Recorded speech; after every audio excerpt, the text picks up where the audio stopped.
The morning sun blazed over Interstate 95 as Officer Marcus Rodriguez adjusted his rearview mirror and settled into his patrol car. It was supposed to be a routine Tuesday shift in the small town of Millbrook, Virginia. Marcus had been with the local police department for 8 years, earning a reputation as a by-the-book officer who took his job seriously. He believed in treating everyone fairly, but he also believed in following protocol without exception. Around 10:30 a.m., Marcus noticed a sleek black sedan with tinted windows traveling slightly above the speed limit. The car had government plates, which wasn't unusual in this area so close to Washington, D.C., but something about the vehicle's erratic lane changes caught his attention. The driver seemed to be in a hurry, weaving between slower traffic with precision but urgency. Marcus activated his radar gun and clocked the vehicle at 78 km/h in a 65 mph zone. While not excessive, it was enough to warrant a stop. He flipped on his emergency lights and began following the sedan. To his surprise, the car didn't immediately pull over. Instead, it continued for nearly a mile before finally stopping on the shoulder of the highway. As Marcus approached the vehicle, he noticed the driver's window was already down. Behind the wheel sat a distinguished African-American man in his early 60s, wearing what appeared to be civilian clothes but with an unmistakably military bearing. The man's posture was straight, his hands clearly visible on the steering wheel, and his expression was calm but serious. "Good morning, sir," Marcus said, keeping his tone professional. "I stopped you for exceeding the speed limit. May I see your driver's license, registration, and proof of insurance?" The man reached slowly into his jacket pocket, his movements deliberate and careful. "Officer, I need to inform you that I'm General William Thompson, United States Army. I'm currently en route to an urgent meeting at the Pentagon." He handed over his military identification along with his civilian driver's license. Marcus examined the credentials carefully. The military ID appeared authentic, showing the man held the rank of Brigadier General. However, Marcus had encountered people before who claimed military status to avoid tickets, and he'd been trained to verify everything. The man was wearing civilian clothes, which struck Marcus as odd if he was heading to such an important military meeting. "General Thompson, I appreciate your service, sir, but I still need to see your vehicle registration and insurance documentation," Marcus replied respectfully but firmly, "and I'll need to verify your identity through my dispatcher." General Thompson's jaw tightened slightly, but he complied, reaching into the glove compartment to retrieve the requested documents. "Officer, I understand you're doing your job, but I must emphasize the urgency of my situation. I received an emergency call less than an hour ago regarding a critical security matter that requires my immediate attention at the Pentagon." Marcus took the documents back to his patrol car to run the standard checks. As he sat in his vehicle, something felt off about the entire situation.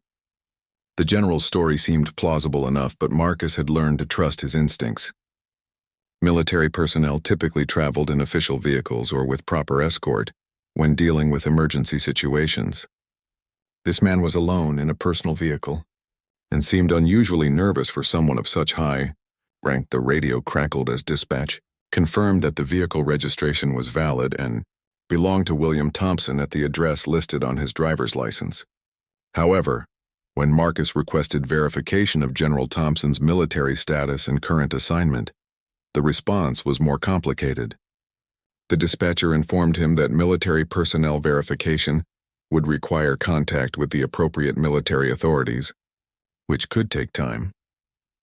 Meanwhile, General Thompson had stepped out of his vehicle and was pacing near the guardrail, frequently checking his watch and phone. His agitation was becoming more apparent, and he approached Marcus's patrol car. "Officer Rodriguez," he said, reading Marcus's nameplate, "I need you to understand something. Every minute we waste here could have serious consequences for national security. I'm asking you to use your discretion and allow me to continue to my destination. I give you my word as an officer and a gentleman that I will address any citation or fine after I've completed my mission." Marcus looked at the man standing before him. General Thompson's bearing was undeniably military, his manner of speaking formal and precise. Yet something about his civilian attire and solo travel continued to bother Marcus. In his 8 years of police work, he'd developed a sixth sense about people who weren't telling the complete truth. "Sir, I respect your position and your service," Marcus replied. "But I have procedures I must follow. I'm going to need to verify your identity and current status with military authorities before I can make any decisions about this stop. I ask for your patience while I complete this verification." General Thompson's face darkened with frustration. "Officer, you're making a serious mistake. When my superiors hear about this delay, there will be consequences. I'm ordering you to release me immediately so I can fulfill my duties to this country." The word ordering struck Marcus as significant. In his experience, genuine military officers understood the boundaries between military and civilian authority. They knew they couldn't simply order local police officers around, especially when those officers were conducting legitimate law enforcement activities. This verbal slip made Marcus even more determined to complete his verification process thoroughly. As the standoff continued on the side of the busy interstate, neither man realized that this seemingly routine traffic stop was about to spiral into something far more complex and controversial than either could have imagined. 20 minutes into the traffic stop, the situation began to deteriorate rapidly. General Thompson's patience had worn thin, and his demeanor shifted from frustrated cooperation to outright defiance. Marcus remained in his patrol car, still waiting for military personnel verification, when he noticed the general making what appeared to be urgent phone calls. "This is unacceptable," General Thompson declared, approaching the patrol car again. "I've just spoken with my aide at the Pentagon. They're expecting me for a classified briefing that cannot be delayed. You have no authority to detain a general officer of the United States Army." Marcus stepped out of his vehicle, maintaining his professional composure despite the increasing tension. "Sir, I'm not detaining you because of your rank. I'm conducting a routine verification process as part of a traffic stop. Military rank doesn't exempt anyone from civilian traffic laws." General Thompson's voice rose, attracting attention from passing motorists. "You clearly don't understand who you're dealing with, Officer Rodriguez.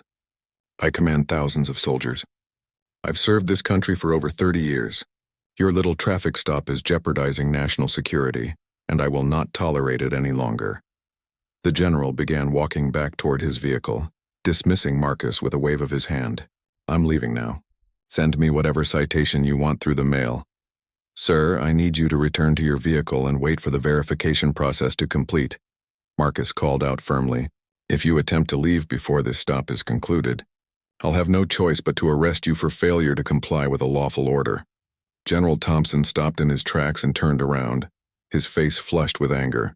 "Are you threatening to arrest a United States Army general? Do you have any idea what kind of career-ending mistake you're about to make?" Marcus felt his own frustration building. Throughout his career, he'd encountered people who tried to use their status, wealth, or connections to avoid consequences. While he genuinely respected military service, he also believed that no one was above the law. The general's increasingly aggressive behavior and attempts to intimidate him only strengthened his resolve. "Sir, I'm asking you one final time to return to your vehicle and wait patiently while I complete the verification process.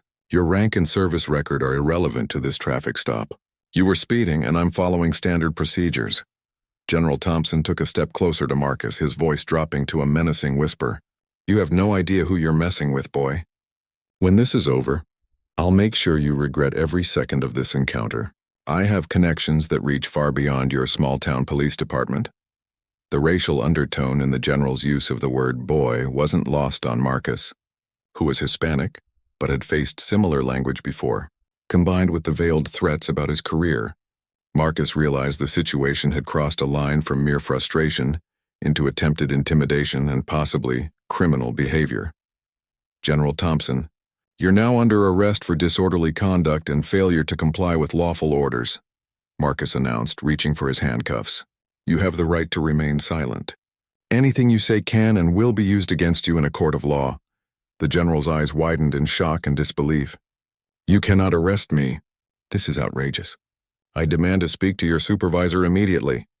"You'll have that opportunity once we reach the station," Marcus replied calmly, though his heart was racing. He'd never arrested anyone of such high military rank before, but he was confident in his decision. The general's behavior had escalated beyond a simple traffic violation. As Marcus attempted to place the handcuffs on General Thompson, the older man jerked away violently. "Don't you dare put your hands on me. I'm a general in the United States Army. This is assault on a federal officer." The physical resistance forced Marcus to call for backup. Dispatch, I need immediate assistance on Interstate 95. Mile marker 47. I have a subject resisting arrest. Copy that. Unit 12, backup is en route, ETA 5 minutes. General Thompson continued to struggle, though he wasn't actively fighting. Instead, he seemed to be in complete shock that a local police officer would actually follow through with arresting him. His phone rang repeatedly in his jacket pocket, but Marcus wouldn't allow him to answer it. "This is insane," the general muttered as Marcus finally managed to secure the handcuffs. "You have no idea what you've just done. The Pentagon is waiting for me. There are people depending on my presence at this meeting. You've potentially compromised national security over a speeding ticket." Marcus guided the general to the back of his patrol car, following proper arrest procedures. "Sir, if your meeting was truly that critical, appropriate arrangements would have been made for your transport. High-ranking military officials don't typically drive themselves to emergency security briefings." As they waited for backup to arrive, Marcus couldn't shake the feeling that something about this entire situation didn't add up. General Thompson's behavior seemed genuine enough, but there were too many inconsistencies in his story. Real military emergencies involved protocols, security details, and official vehicles. The general's solo trip in a personal car raised red flags. When Officer Sarah Chen arrived as backup, she immediately noticed the tension. "What's the situation, Marcus?" "Traffic stop that escalated," Marcus explained. "Subject claims to be an Army general heading to an emergency Pentagon meeting, but his behavior and circumstances don't align with military protocols. He became verbally abusive, threatened my career, and physically resisted arrest." Officer Chen looked at the distinguished man sitting in the back of Marcus's patrol car. Even in handcuffs, General Thompson maintained an air of authority that was hard to ignore.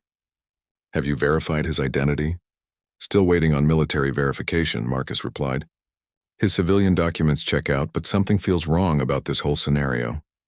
As they prepared to transport General Thompson to the station, none of them realized that the general's phone had been buzzing with increasingly urgent calls from the Pentagon. The classified briefing he claimed to be attending was indeed real, and his absence was about to trigger a chain of events that would reach the highest levels of both military and civilian leadership. The arrest of General William Thompson was about to become much more complicated than a simple traffic stop gone wrong. The Millbrook Police Department was a modest facility that rarely handled anything more serious than domestic disputes and minor drug offenses. When Officer Marcus Rodriguez walked through the front doors with a handcuffed African-American man claiming to be a U.S. Army general, every head in the building turned to stare. Sergeant Patricia Walsh, a 20-year veteran of the force, looked up from her paperwork with raised eyebrows. "What do we have here, Rodriguez?" "Traffic stop that escalated into disorderly conduct and resisting arrest," Marcus explained, guiding General Thompson toward the booking area. "Subject claims to be Brigadier General William Thompson, en route to an emergency Pentagon meeting."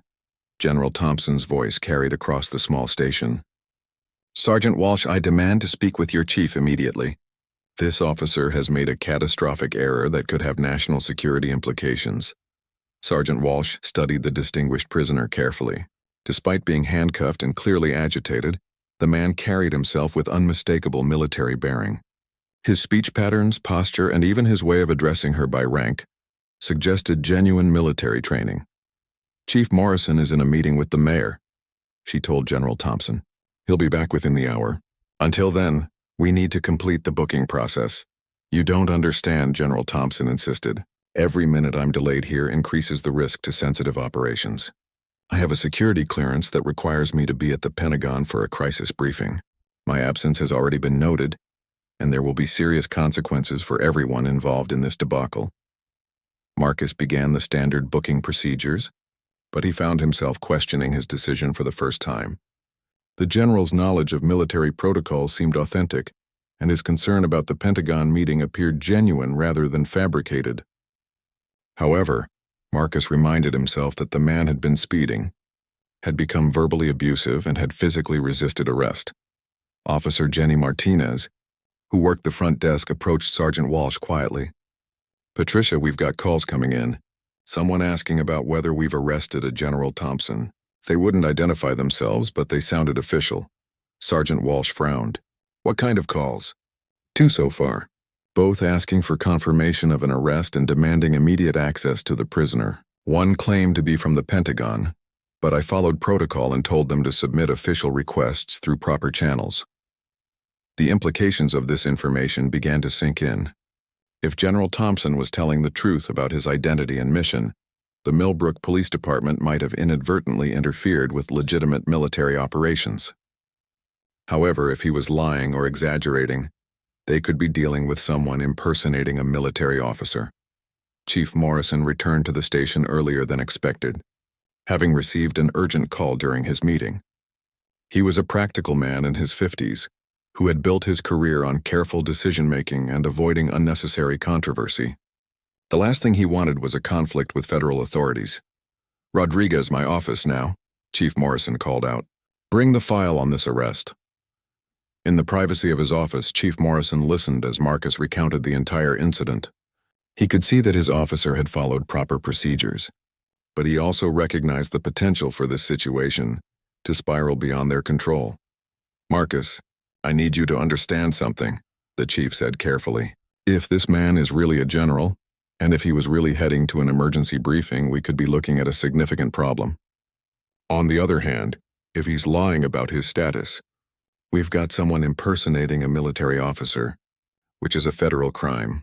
Chief, I know it looks bad, but his behavior during the stop was completely inappropriate," Marcus explained. "He tried to intimidate me, made threats about my career, and physically resisted when I attempted to arrest him. Military rank doesn't give someone the right to break civilian laws or assault police officers." Chief Morrison nodded thoughtfully. "I'm not questioning your decision, Marcus. I'm just trying to figure out how to handle this situation before it gets worse." Meanwhile, in the holding area, General Thompson was making his one allowed phone call. He dialed a number from memory and waited anxiously for an answer. "Colonel Stevens, this is General Thompson. I need you to listen carefully because I only have a few minutes. I've been arrested by local police in Millbrook, Virginia, and I'm currently being held at their station. The briefing I was scheduled to attend needs to proceed without me, but you must inform General Harrison immediately about this delay." The voice on the other end of the line was incredulous. "Sir, did you say you were arrested? On what charges?" "Traffic violation that escalated when I tried to explain the urgency of my situation. The officer wouldn't listen to reason, and now I'm stuck in this small-town jail while critical security matters go unaddressed.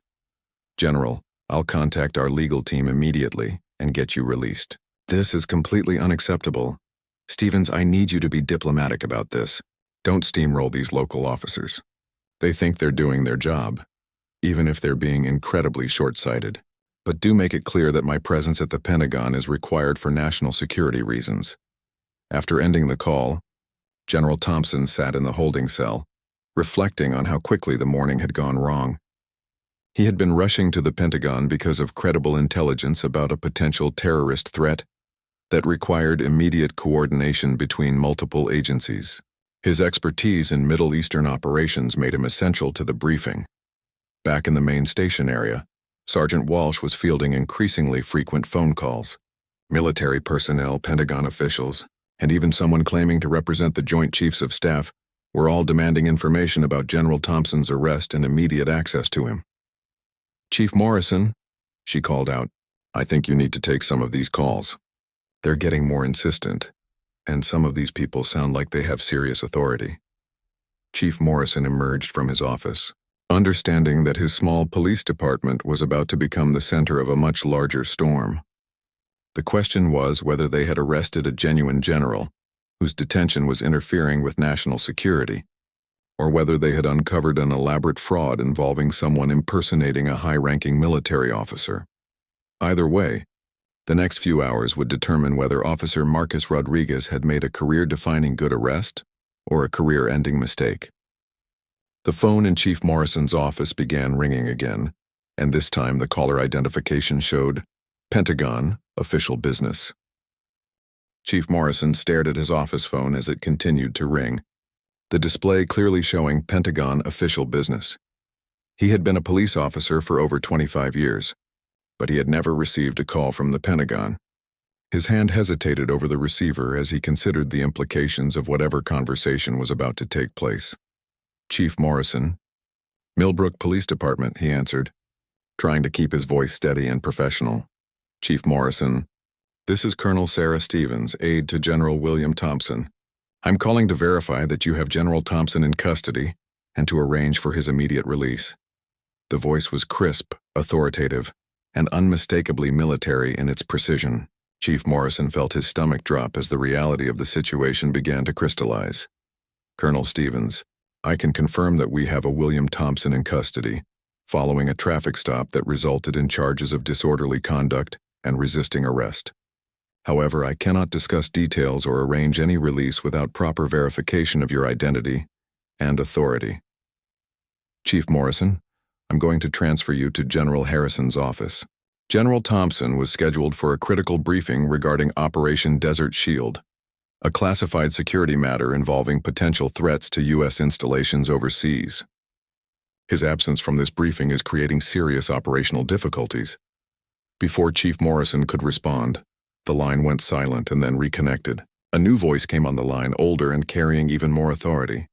Chief Morrison, this is General Robert Harrison, Deputy Chief of Staff for Operations. I need to speak plainly with you. General Thompson is one of our most experienced Middle Eastern specialists, and his presence at today's briefing is essential for national security. What will it take to secure his immediate release? Chief Morrison felt the weight of the situation pressing down on him. General Harrison, sir, I need to verify that this call is legitimate and that General Thompson is who he claims to be. My officer followed proper procedures during a traffic stop, and the subject's behavior escalated to the point where arrest was necessary.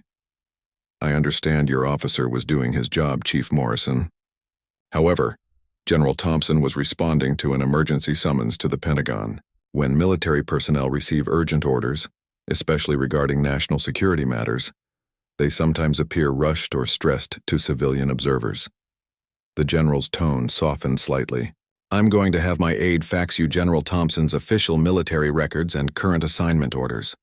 You'll see that he holds the appropriate security clearances and was indeed summoned for today's briefing. Can we resolve this situation quickly and professionally? While waiting for the fax, Chief Morrison called Marcus into his office to explain the developing situation. Marcus listened with growing concern as his chief described the calls from Pentagon officials. Chief, I understand this looks bad, but you weren't there during the traffic stop, Marcus said defensively. General Thompson wasn't just rushing to a meeting. He became verbally abusive, made threats about my career, and used language that seemed racially charged. When I tried to arrest him, he physically resisted. Marcus, I'm not saying you were wrong to arrest him. I'm saying we need to be very careful about how we handle this from here forward. If these Pentagon officials are legitimate, we could be dealing with a genuine national security situation. The fax machine in the outer office began humming, and Sergeant Walsh brought in several pages of official-looking documents. The paperwork included General Thompson's complete military service record, his current assignment to Pentagon Special Operations, and orders directing him to attend the morning's classified briefing. Chief Morrison studied the documents carefully. The military service record was impressive. General Thompson had served multiple tours in Iraq and Afghanistan, held numerous commendations for his service, and specialized in counter-terrorism operations. His security clearance was among the highest in the military. This all looks legitimate, Marcus, Chief Morrison said grimly, but that doesn't change the fact that he broke traffic laws and resisted arrest. Military rank doesn't exempt someone from civilian law enforcement. The phone rang again. This time the caller identification showed a Washington, D.C. number that Chief Morrison didn't recognize. Chief Morrison, this is Attorney General Patricia Williams' office. We've been contacted by the Department of Defense regarding the detention of General Thompson. The Attorney General wants to ensure that this situation is resolved appropriately and that all parties understand the sensitive nature of General Thompson's current assignment. Chief Morrison realized that the situation had escalated far beyond his small police department's normal scope. When the Attorney General's office was calling about a local arrest, it meant that very powerful people were paying attention. I appreciate the call, but I need to follow proper legal procedures, Chief Morrison replied. If General Thompson was en route to a legitimate emergency briefing, why wasn't he traveling with appropriate military escort or in an official vehicle?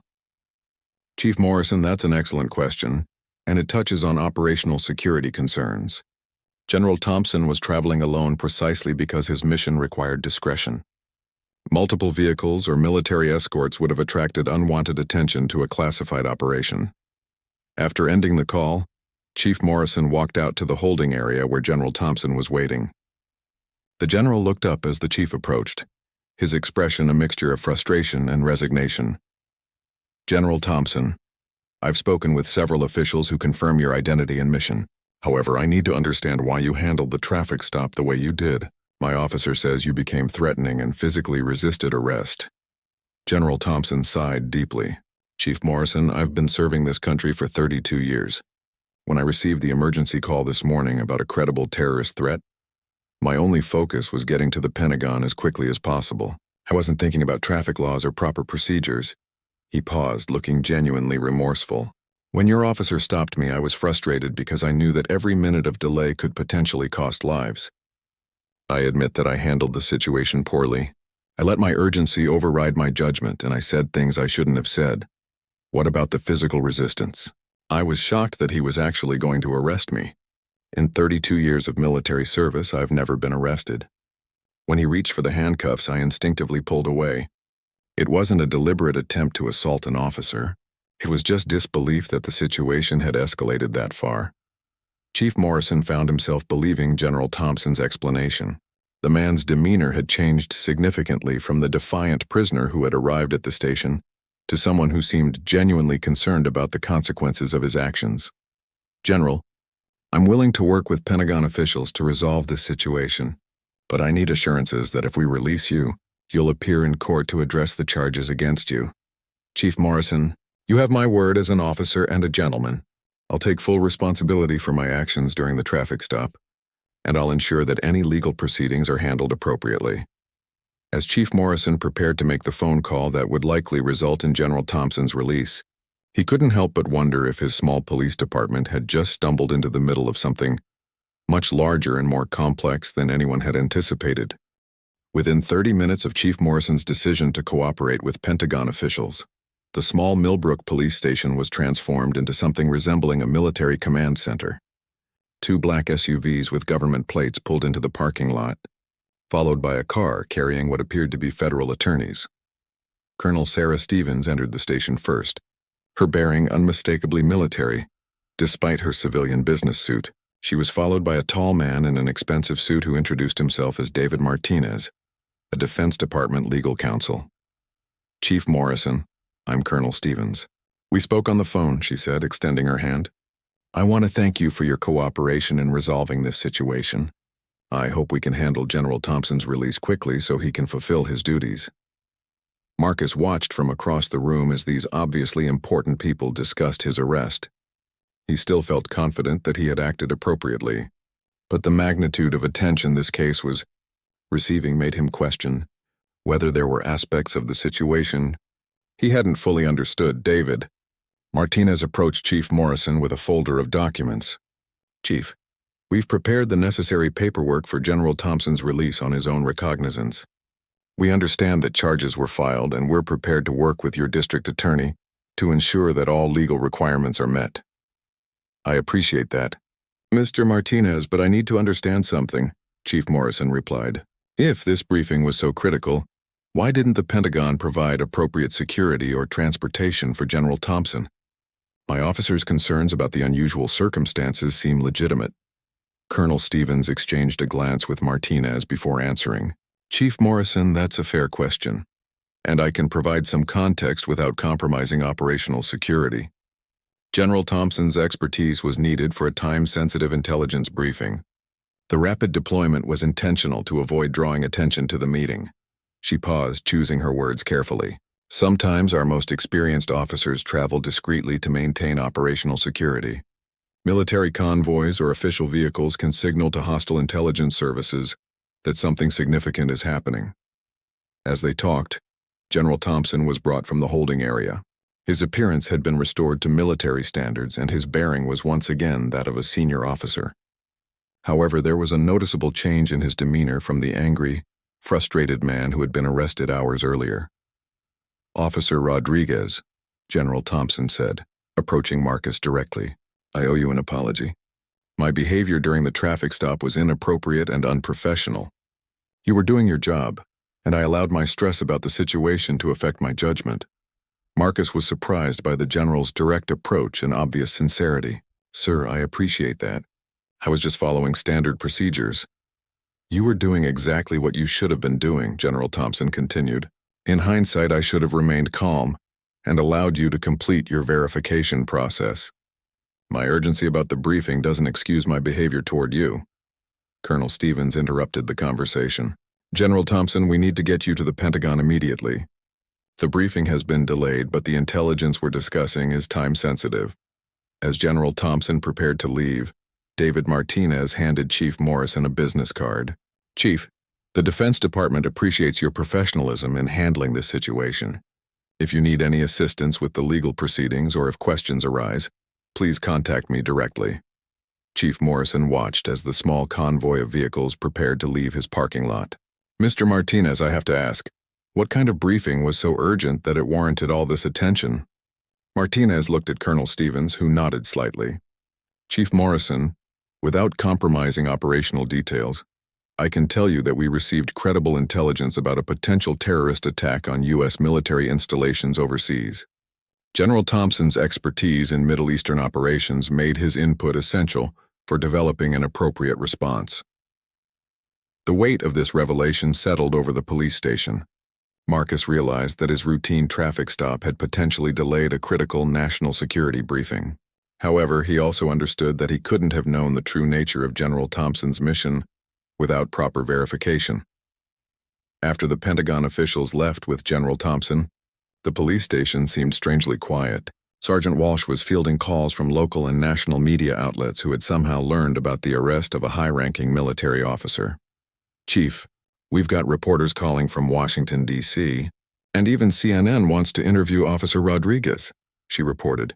How do you want to handle media inquiries? Chief Morrison rubbed his temples, feeling the onset of a headache. No interviews without approval from the city attorney. This situation is too sensitive for off-the-cuff comments. Marcus sat at his desk, completing his incident report and trying to process the morning's events. He had followed proper procedures during a traffic stop, but the consequences had escalated far beyond anything he could have anticipated. Officer Sarah Chen approached his desk.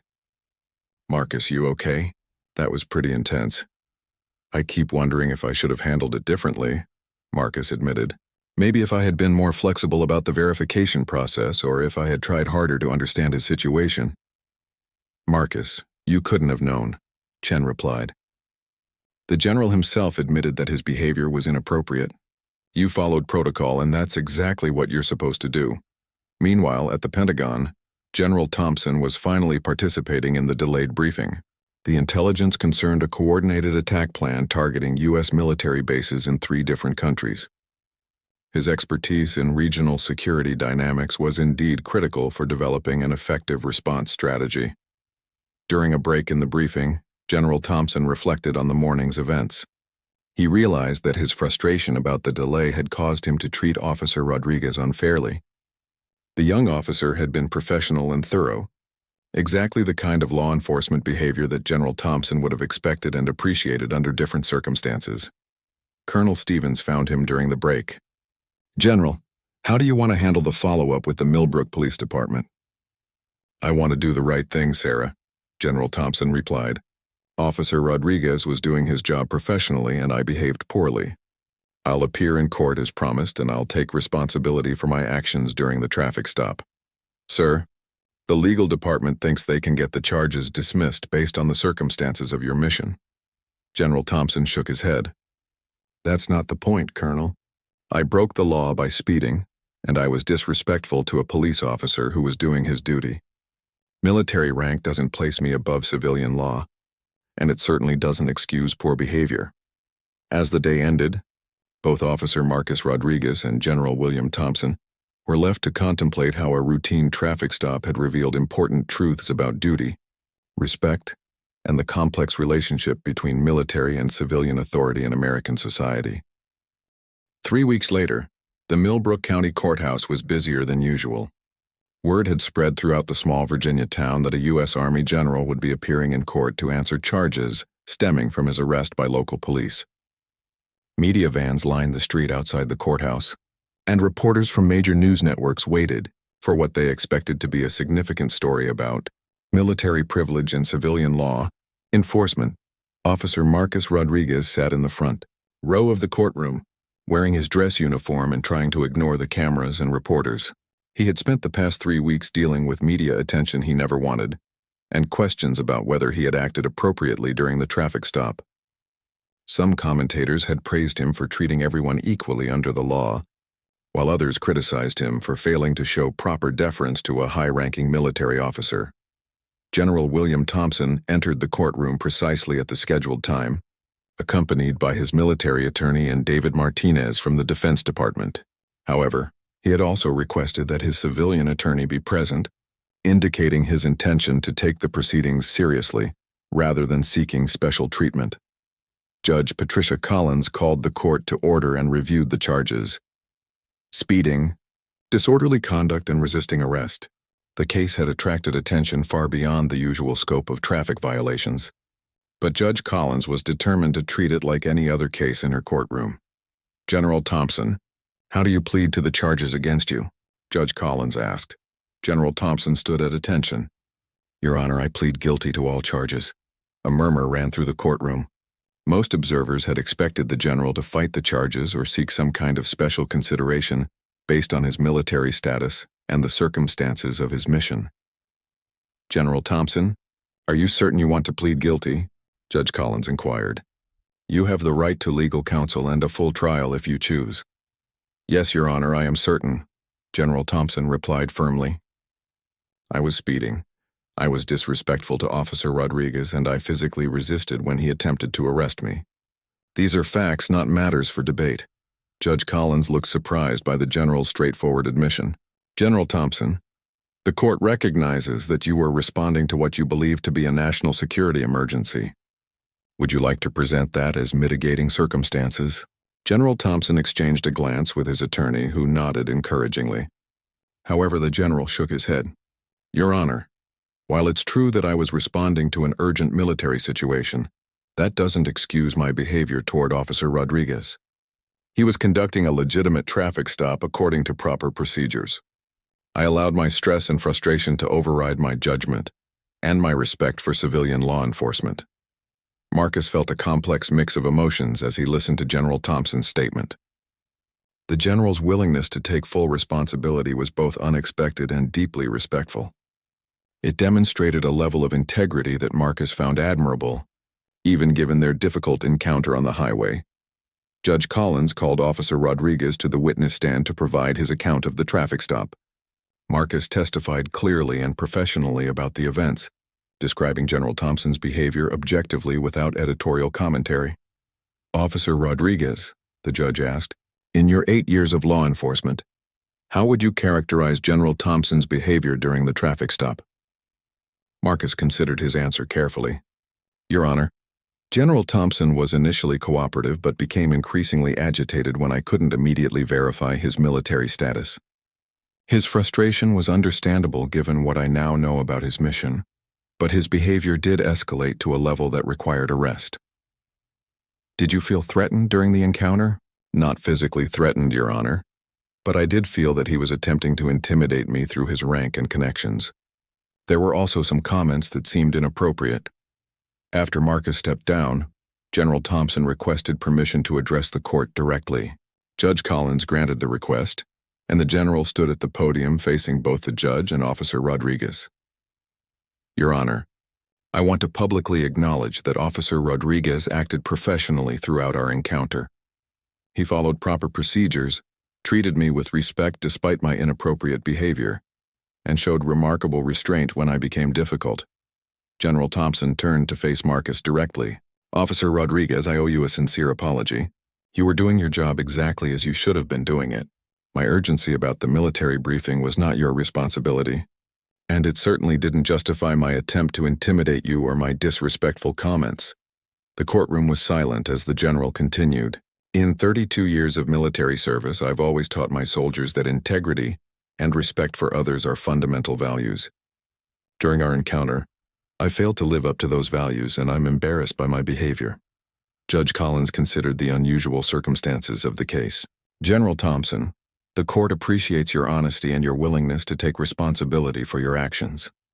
However, I must still impose appropriate penalties for the violations that occurred. She sentenced General Thompson to a fine for speeding, community service for the disorderly conduct charge, and court costs for the resisting arrest charge. The sentence was fair but not severe, reflecting both the general's admission of guilt and the extraordinary circumstances surrounding the case. After the court proceedings ended, General Thompson approached Marcus in the courthouse hallway. The media pressed close, hoping to capture their interaction, but both men ignored the cameras. "Officer Rodriguez, I hope you'll accept my apology," General Thompson said, extending his hand. "You handled a difficult situation with professionalism, and I respect your commitment to doing your job correctly." Marcus shook the general's hand. "Sir, I appreciate your apology and your willingness to take responsibility. I hope you understand that I was just following the procedures I was trained to follow." "That's exactly what you should have done," General Thompson replied. "Military rank doesn't place anyone above civilian law, and it certainly doesn't excuse disrespectful behavior toward law enforcement officers." Colonel Stevens, who had been observing from the back of the courtroom, approached the two men. "Officer Rodriguez, I want you to know that the Pentagon appreciates your professionalism during this incident. Your actions demonstrated exactly the kind of integrity we value in both military and civilian law enforcement." As the media attention began to fade and life returned to normal in Millbrook, both Marcus and General Thompson reflected on the lessons learned from their encounter. Marcus gained confidence in his decision-making and his commitment to treating everyone equally under the law, regardless of their status or position.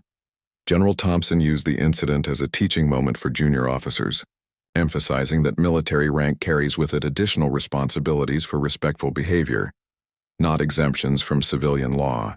He completed his community service at a local veterans center, where he spent time mentoring young veterans transitioning to civilian life. 6 months later, Marcus received an unexpected letter from the Pentagon. General Thompson had written to commend his professionalism during the traffic stop and to inform him that he had been selected to receive a civilian recognition award for his dedication to equal justice under law. The encounter between a small-town police officer and a high-ranking military general had become a powerful reminder that in American society, the law applies equally to everyone, and that true leadership requires taking responsibility for one's actions, regardless of rank or circumstance. Both men emerged from the experience with greater respect for each other's roles and a deeper understanding of the principles that bind military and civilian communities together in service to their country.